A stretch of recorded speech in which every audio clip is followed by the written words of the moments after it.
Okay, so now we are going to start with if-else statement. So सबसे पहली चीज that we need to see is the purpose of if-else statements. It handles all the decision making. So supposingly I ask you, will you go with me to watch a movie? You'll say, I'll go and watch a movie with you if you get me some popcorns, else I won't go. So you're still telling me, giving me a condition, I'll go with you if you do this, else I will not go with you. So this is what if-else statement basically handles in C programming. It handles all the decision making and flow control in our C programming. So now when we go further, if the conditions. So the round brackets check the condition.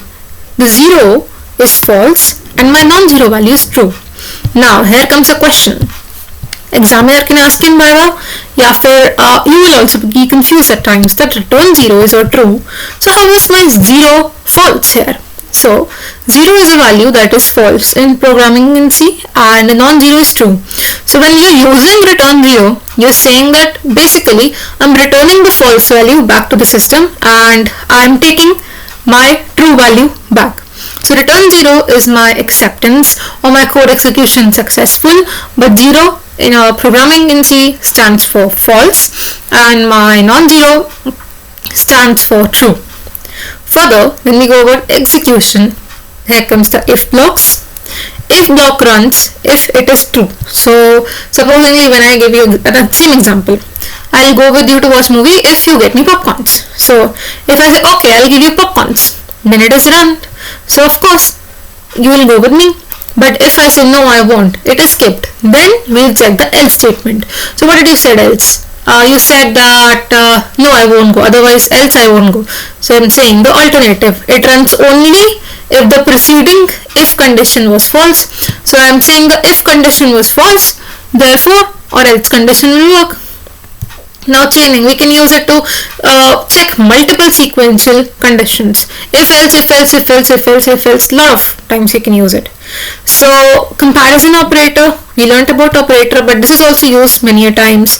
If x is equals to 10 and not is equals to for an assignment, all these happens.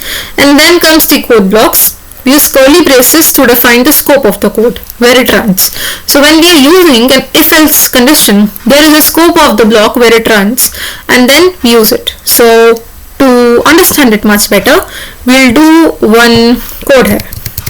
We are giving write a program to calculate simple interest, take the value from user and show error if my principal, rate and time is negative. Firstly, the formula of simple interest is principal into rate into time divided by 100. The first thing we do is hash include studio dot h.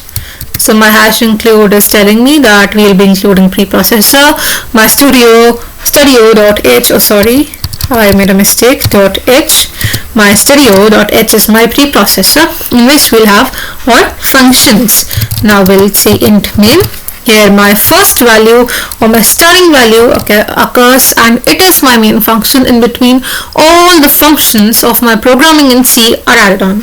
Now we'll say we need principal, rate, time and we need to calculate simple interest. So we'll say int stands for integer data type and now we'll have my P for principal, comma R for rate, T for time and S for my simple interest and then I add my terminator. So now first thing is we need to take the values. So firstly print statement, printf, I'll directly write as P. So when you are writing an exam you need to enter please write the value of principal. I'm writing P here. So we write P, the statements occur on the screen and we see I need to enter P. Now I'll write scanf. In this scanf I'll write percentage mark D so that the value goes. Now comma, where does the value goes? And tells where the value goes. And I'll add in P. The value goes in P. Same way I need to do for my rate and I need to do for my I need to do for my time. So this and this, yeah. So yeah, I'll just do it. Yeah. So we'll do print R and R. Print T and T. So here's how it enters, okay? So now we have a print R, P and T. Now we need to check if there is an error, okay? So now we'll use a for loop, if loop. If principal is less than equals to 0, or, now for or we use this symbol. These two lines indicate that it is an or statement.